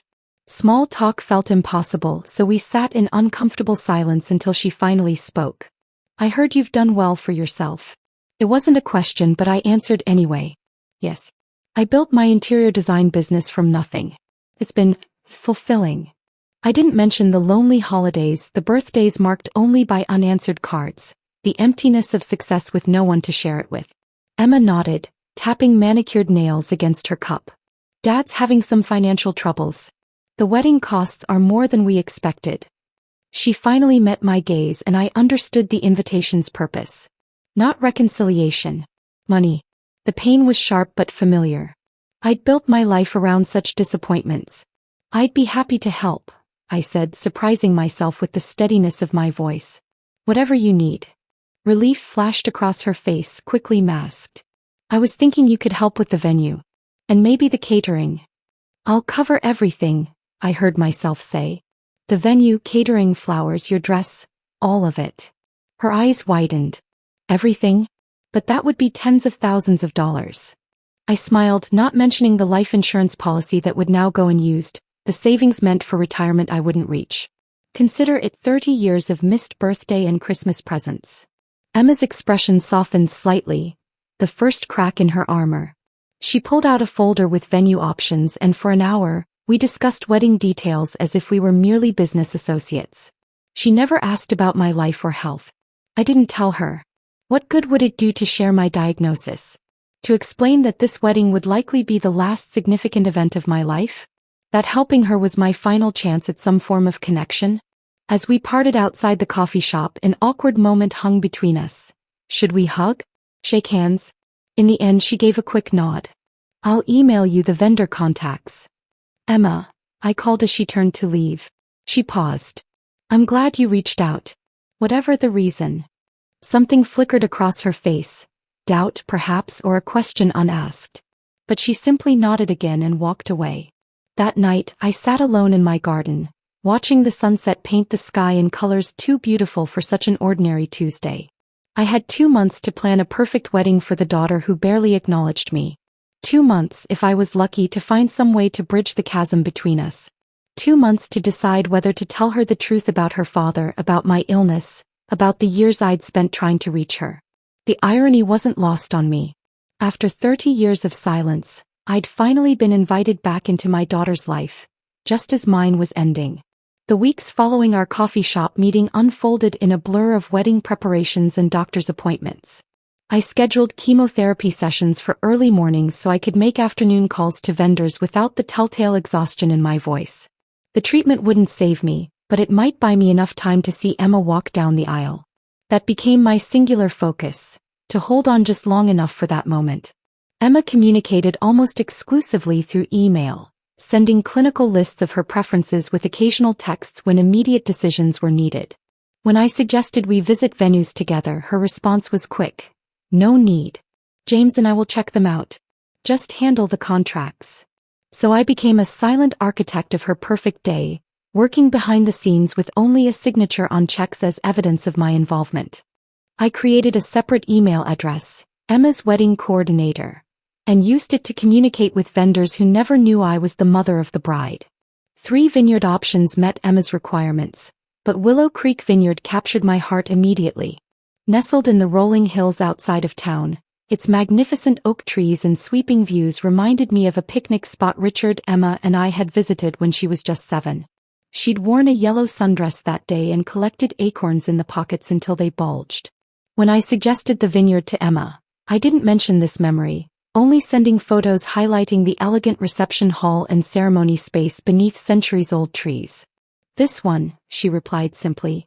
I signed the contracts the next day, working with the venue coordinator Lisa, who assumed I was a professional planner hired by the family.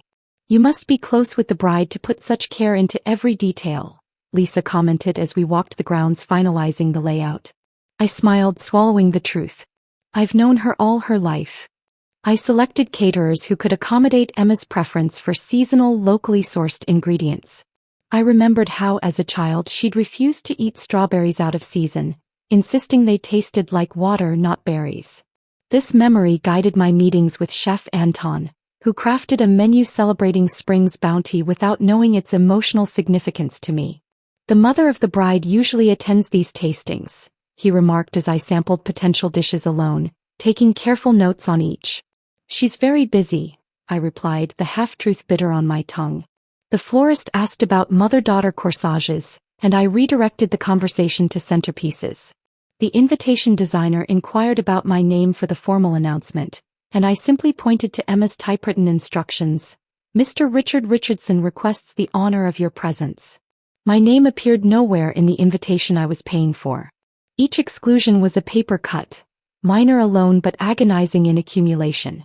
Yet I continued, selecting linens in Emma's favorite shade of blue, arranging for a string quartet to play the classical pieces she'd loved as a teenage violinist, ordering the specific champagne I'd noticed her drinking in the single photo of her on social media I could access. One afternoon, Emma surprised me with a phone call. My heart leapt at the unexpected connection. "The bridesmaids are worried about their hair and makeup," she said, no greeting. "Can you arrange someone to come to the venue? They don't want to travel around that morning." "Of course," I replied, scribbling notes. "How many in the bridal party?" "5 bridesmaids, me, James's mother." She paused. "And Dad's girlfriend, Melissa." The pencil stilled in my hand. "I see. Not me." The silence stretched uncomfortably before Emma finally spoke. "I didn't think you'd want to be involved in that part." Another exclusion, another pain swallowed. "Whatever you prefer, Emma. I'll arrange it." After we hung up, I called my oncologist and moved my next treatment, explaining that the wedding preparations required my full attention. What I didn't say was that the emotional toll was becoming as debilitating as the cancer itself. The rehearsal dinner arrived, held at an upscale restaurant Richard had selected. I'd paid for it, of course, but sat at a table far from the wedding party, watching as Richard stood to give a toast. "As father of the bride and the man behind this beautiful wedding," he began, raising his glass, "I couldn't be prouder of the arrangements we've made for my little girl's special day." The familiar anger rose in me, but I tamped it down. This wasn't about me or Richard. It was about Emma having a perfect day regardless of who received credit. After dinner, I approached Emma as she chatted with her future in-laws, hoping for a moment of connection before tomorrow's whirlwind. "Everything's set for tomorrow," I said softly. "The flowers will arrive at 9, the photographer at 10. "Great," Emma replied, not quite meeting my eyes. "James, this is Eleanor. She's been helping with the wedding planning." "Not my mother.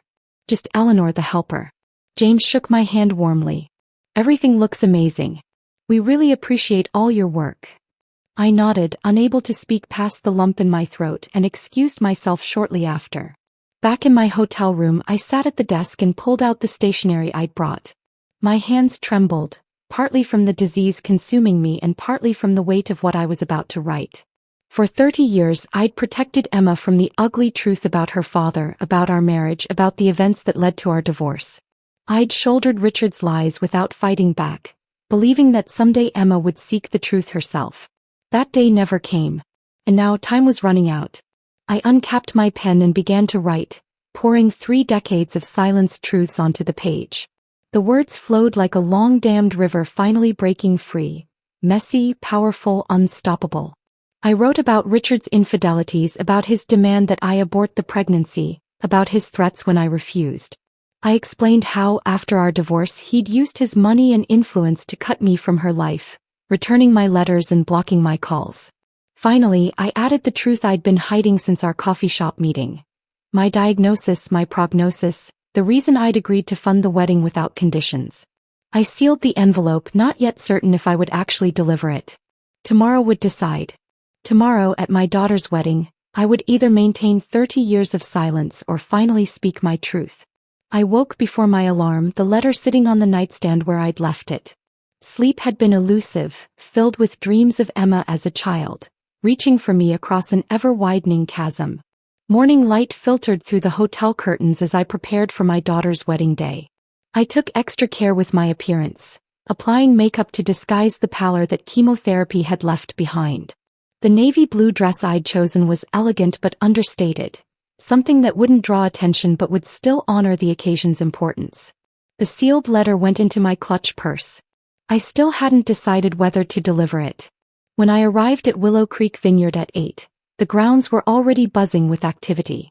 Florists arranged cascades of spring blooms across the ceremony arch, caterers prepared the reception hall, and the string quartet tested acoustics near the ancient oak where Emma would say her vows. Everything was unfolding exactly as I'd planned, a symphony I'd composed but wouldn't conduct. "Mrs. Richardson?" The venue coordinator approached with a clipboard. "The mother of the bride corsage just arrived. Would you like to see it?"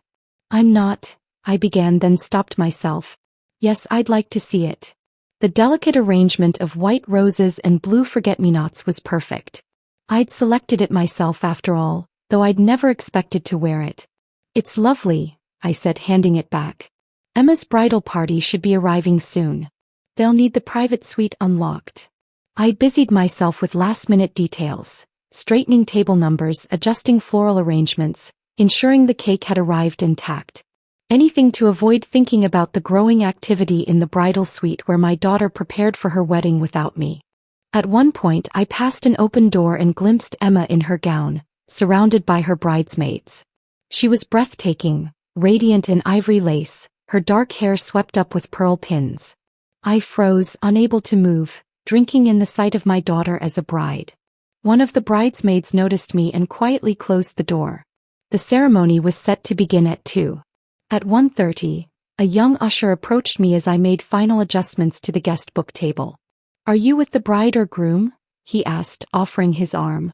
The question struck me like a physical blow. "Neither, apparently." "Both." "How to explain?" "The bride," I said simply.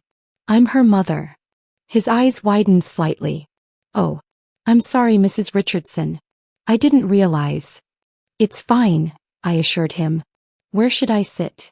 He led me not to the front row where parents traditionally sat, but to a seat near the back on the aisle. "The bride's father requested this arrangement," he explained uncomfortably. Of course he did. I thanked the young man and sat alone, watching as the seats around me filled with guests I didn't know. I recognized Richard's sister in the front row, along with cousins I hadn't seen in decades. Not one person approached me or seemed to recognize who I was. The music began and the wedding party processed down the aisle. Richard appeared with Emma on his arm, both beaming. My breath caught at their resemblance. The same confident stride, the same charming smile. He gave her away with a dramatic kiss on the cheek, then took his place in the front row. Throughout the ceremony, I remained a spectator, watching my only child marry from a distance that felt both physical and metaphorical. I didn't cry until they exchanged vows, James promising to stand by Emma through all of life's challenges.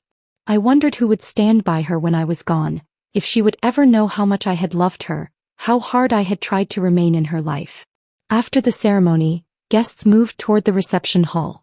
I lingered, allowing the crowd to disperse before following. The hall looked magical, exactly as I'd envisioned, with twinkling lights, lush greenery, and tables adorned with blue hydrangeas and silver accents.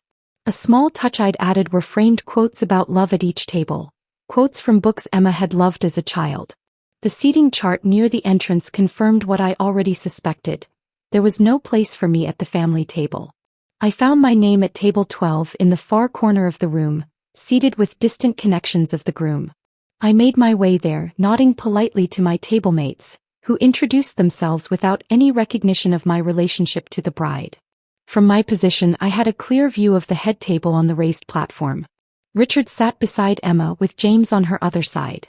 Next to Richard was Melissa, his girlfriend of 5 years. A woman younger than Emma with platinum blonde hair and a dress that matched Richard's tie perfectly.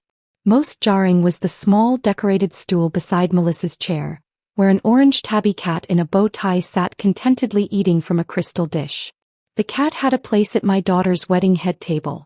I did not.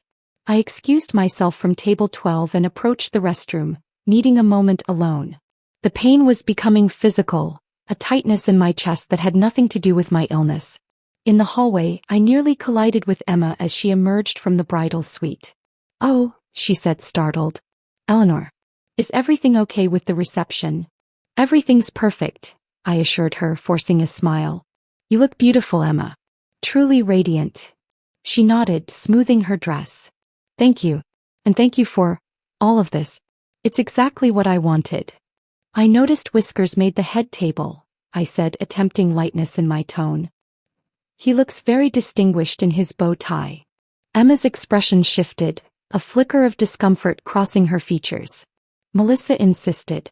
"She treats him like her child." She glanced toward the reception. "I should get back." "Of course," I said, then added, "I was surprised not to be seated with family.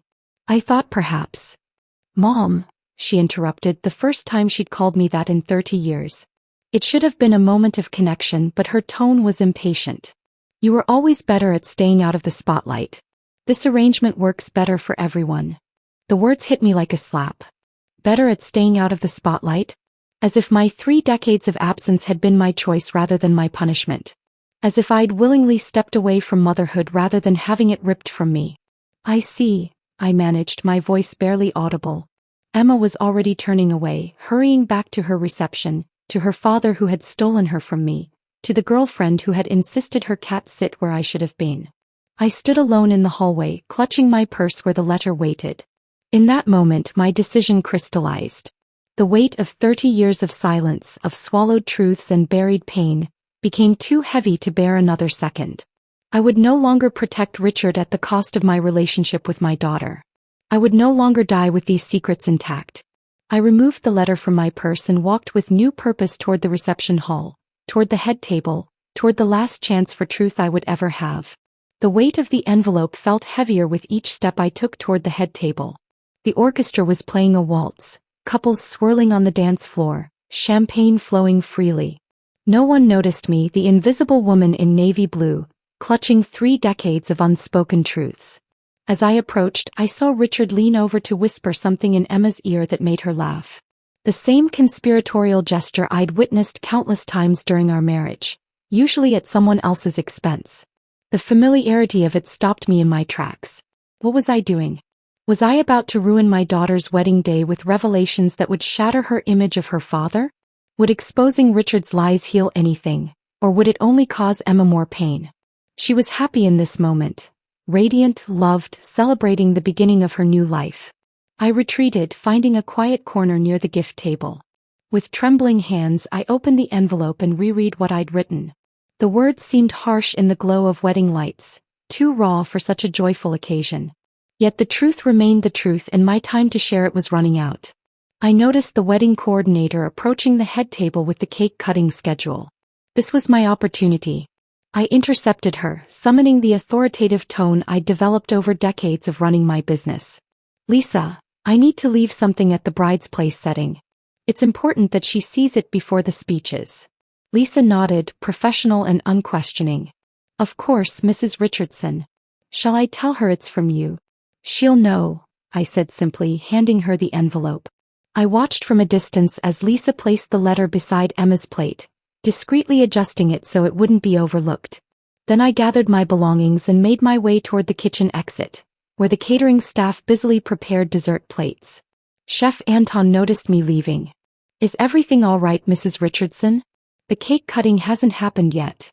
"Everything is perfect," I assured him. "The food was exceptional. You've outdone yourself." "But you're the mother of the bride," he protested. "Surely you want to stay for the speeches and dancing?" I smiled sadly. Sometimes the greatest gift a mother can give is knowing when to step away. The evening air outside was cool and fragrant with jasmine. I paused on the stone path, looking back at the golden light spilling from the reception hall windows. Through the glass, I could see the celebration continuing without me, my daughter's perfect day orchestrated down to the last detail by my invisible hand. I had nearly reached my car when I heard it, the sudden collective hush that fell over the reception. Even the music stopped. I turned to see silhouettes frozen in the windows, all attention directed toward the head table. She had read the letter. My legs refused to carry me further. I sank onto a stone bench beneath one of the vineyard's ancient oaks, waiting. For what, I wasn't certain. Perhaps for the sound of sirens if Richard had a medical emergency from the shock. Perhaps for the angry mob of guests to chase me from the premises. Or perhaps just for the courage to drive away and let the chips fall where they may. What I hadn't expected was Emma's voice, amplified through the sound system, reading my words aloud for all to hear. My dearest Emma, her voice rang clear across the vineyard. By the time you read this, I will have left your celebration, not wishing to cause a scene on your special day. But there are truths you deserve to know, truths I've kept hidden to protect you. I closed my eyes, picturing the reception hall, every guest frozen with wineglass midair or fork suspended above plate. I have stage 4 pancreatic cancer, Emma continued, her voice breaking slightly. The doctors give me less than 3 months. When your invitation arrived, it felt like a miracle. A chance to see you one last time, to create one final memory with my daughter before I go. Through the open windows came the sounds of gasps and murmurs. I imagined Richard's face, reddening with anger or paling with shock, perhaps both. What your father never told you, Emma's voice grew stronger, edged with emotion, was that when I discovered I was pregnant with you, he demanded I end the pregnancy. He said a child would ruin his career plans, limit our freedom. When I refused, he began the first of many affairs. After you were born, he rarely participated in your care, resenting the attention you required. When I finally confronted him about his infidelity when you were 16, he turned everything against me. He used his money and influence to systematically erase me from your life, returning my letters unopened, blocking my phone calls, and telling you I had abandoned you both. The silence that followed was profound. Then came the sound of a chair scraping across hardwood. Dad. Emma's voice now, not reading but questioning. Is this true? Did you want Mom to abort me? I couldn't hear Richard's response, but Emma's next words were crystal clear. Look at me. You've always said Mom abandoned us. You said she chose her career over family. You said she didn't fight for custody because she didn't want the responsibility. Her voice rose with each accusation. Was it all lies? The murmuring grew louder. I heard a man's voice, Richard's, though his words were indistinct. The cat has a place at this table, Emma said, her voice breaking. Mom funded this entire wedding, picked everything, arranged everything, and you couldn't even seat her with family? Another pause, then the distinctive sound of a champagne glass shattering. Don't touch me, Emma's voice cracked like a whip. I want the truth. No. In front of everyone. I sat frozen on my bench, heart pounding. The confrontation I'd imagined for 30 years was happening just yards away, and I couldn't bring myself to witness it directly. Part of me wanted to run back in, to stand beside Emma, to face Richard together. But this moment belonged to her. Her reckoning with the father who had shaped her understanding of the world with carefully constructed lies. Everyone out, Emma's voice commanded through the speakers. Reception's over. Please leave. Now. The vineyard doors burst open, guests spilling out in confused clusters, some glancing my way with new recognition in their eyes. Richard's voice carried across the lawn, pleading Emma's name. Melissa hurried past, clutching the cat carrier, mascara streaking her cheeks. I remained on my bench, invisible no longer, as the beautiful wedding I'd created imploded in spectacular fashion. The truth I'd kept buried for 30 years had finally emerged, shattering the perfect facade Richard had maintained for so long. I wasn't sure if I'd done the right thing. I only knew I couldn't die with those secrets still locked inside me, couldn't leave Emma believing the narrative Richard had crafted at my expense. Whatever happened next, at least it would be built on truth, not comfortable lies. The exodus of wedding guests continued for nearly 20 minutes. I remained on my bench, watching taillights disappear down the winding vineyard road. The string quartet packed their instruments in hushed silence. Caterers emerged from the kitchen door with confused expressions, carrying trays of uneaten desserts. The perfect wedding I'd orchestrated had unraveled in minutes, leaving stunned silence in its wake. I should leave too, I thought. My presence would only complicate an already devastating situation. I stood up, legs unsteady, and fumbled for my car keys. Mom. I froze at the sound of that single word. Emma stood at the edge of the garden path, still in her wedding gown, though she'd discarded her veil. Her makeup was smeared from tears, her carefully styled hair coming loose. She looked simultaneously like the teenager I'd lost and the woman I'd never had the chance to know. Emma, I whispered, unsure what to say next. I'm sorry about your wedding. She took a tentative step toward me. Is it true? About the cancer? I nodded, unable to soften this particular blow. Stage 4 pancreatic. It's aggressive. How long? 3 months, maybe less. The chemotherapy isn't working. Another step closer. And the rest? About Dad wanting me. She couldn't finish the sentence. Also true, I said quietly. I never wanted you to know that part. What child wants to hear they weren't wanted by a parent? But I couldn't leave you believing his version of our history.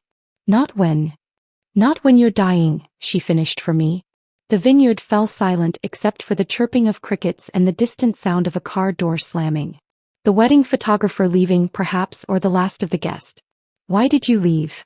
Emma asked suddenly, her voice small. Dad always said you chose your career over us. That you didn't fight for custody because you didn't want the responsibility. I sank back onto the bench, motioning for her to join me. After a moment's hesitation, she did, arranging her wedding dress carefully around her. I never left you, Emma. I fought for you with everything I had. I took a deep breath, steadying myself for revelations long overdue. Your father had powerful connections, judges, lawyers. He drained our joint accounts before I even knew he was planning to leave. Then he claimed I was unstable, unfit. He had witnesses, friends of his, who testified they'd seen me behaving erratically. Emma stared at me, eyes wide with disbelief. But that's not true. You were always the stable one. Dad was the one with the temper. I know, I said softly. But money and influence speak louder than truth in many courtrooms. I was granted supervised visitation at first, but even that stopped when your father moved you across state lines without notice. I hired 3 different private investigators to find you. By the time I did, he'd convinced you I'd abandoned you both. The letters, Emma said suddenly. When I was 17, I found a box of unopened letters in Dad's office. He told me they were from a disturbed woman who was obsessed with him, that he kept them as evidence in case he needed a restraining order. Those were my letters to you, I confirmed. I wrote every week for years. Birthday cards, Christmas presents, graduation gifts, all returned or apparently hidden from you. Emma covered her face with her hands. I've hated you for 30 years for something you didn't do. I reached out hesitantly and touched her shoulder. You were a child, Emma.